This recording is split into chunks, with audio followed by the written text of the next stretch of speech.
नमस्ते और आपका स्वागत है। आज हम ये समझने वाले हैं कि किसी कंपनी की फाइनेंशियल हेल्थ को सिर्फ पीई जैसे एक दो पॉपुलर नंबरों से हटकर एक प्रोफेशनल की तरह कैसे परखा जाए। तो चलिए सीधे मुद्दे पर आते हैं। अक्सर ये सवाल हम सबके मन में आता है। कम पी रेशियो का मतलब है कि स्टॉक सस्ता है ना? लेकिन क्या ये हमेशा एक अच्छी डील होती है? जैसा हम देखेंगे, इसका जवाब उतना सीधा है नहीं, जितना लगता है। और यहीं पर ना ज्यादातर लोग एक जाल में फंस जाते हैं। इसे हम कहते हैं सिंगल मीट्रिक ट्रैप। मतलब सिर्फ एक या दो पॉपुलर नंबरों पर भरोसा कर लेना, ये बहुत ही ज्यादा भ्रामक हो सकता है। ये तो ऐसा है जैसे आप पूरी फिल्म की जगह सिर्फ एक सीन देखकर कहानी का अंदाजा लगा रहे हों। अब जरा इन दोनों तरीके के बीच का फर्क देखिए। ये काफी दिलचस्प है। एक रिटेल निवेशक क्या करता है? वो दो तीन पॉपुलर रेशियो जैसे पीई पर फोकस करता है। ये तो बस एक स्नैपशॉट, एक फोटो जैसा है। दूसरी तरफ एक प्रोफेशनल एनालिस्ट पूरे बिजनेस के 44 से भी ज्यादा रेशियो को देखता है। वो पूरी की पूरी मोशन पिक्चर देख रहा होता है। सिर्फ अच्छे दिखने वाले नंबर्स को चुनना, जिसे चेरी पिकिंग कहते हैं, कितना खतरनाक हो सकता है जरा सोचिए। आपको हाई आरओई दिख रहा है, हो सकता है ये ज्यादा कर्ज की वजह से हो, अच्छी परफॉर्मेंस की वजह से नहीं। और वो कम पी, अरे वो शायद गिरती हुई कमाई का सिग्नल हो। बात यह है कि हर नंबर के पीछे एक कहानी होती है और एक अकेला नंबर अक्सर हमें धोखा दे जाता है। तो सवाल उठता है, इसका हल क्या है? हल है एक कंप्लीट एनालिटिकल फ्रेमवर्क। एक ऐसी प्लेबुक जिसका इस्तेमाल बड़े बड़े फंड मैनेजर्स और सीएफए चार्टर होल्डर्स करते हैं, ताकि वो पूरी कहानी को समझ सकें, ना कि सिर्फ एक हिस्से को। और देखिए, ये सिर्फ किताबी बातें नहीं हैं। दुनिया के सबसे कामयाब निवेशक वॉरेन बफे, वो खुद किसी भी कंपनी में पैसा लगाने से पहले 15 से ज्यादा रेशियो का एनालिसिस करते हैं। इससे आप समझ सकते हैं कि ये मल्टी रेशियो अप्रोच कितना ज्यादा जरूरी है। जी हाँ, 44 से भी ज्यादा।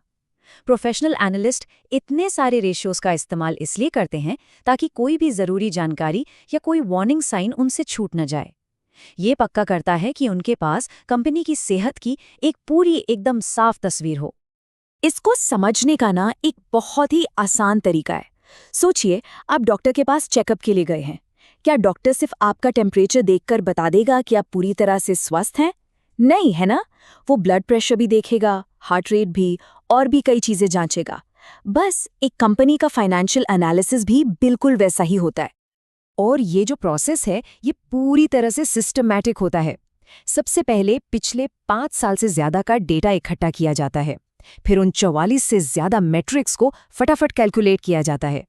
इसके बाद उन्हें इंडस्ट्री के एवरेज से कंपेयर करते हैं।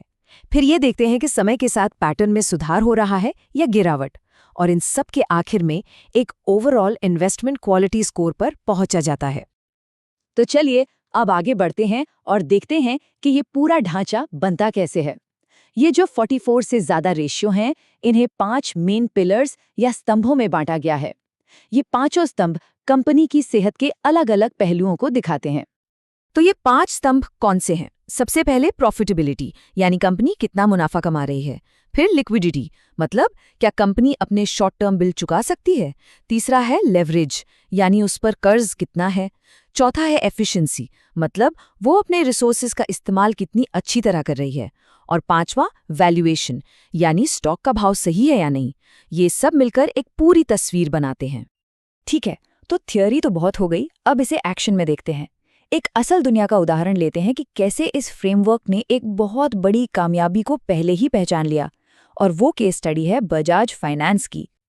बात है 2020 की शुरुआत की। बाजार में काफी अनिश्चितता का माहौल था।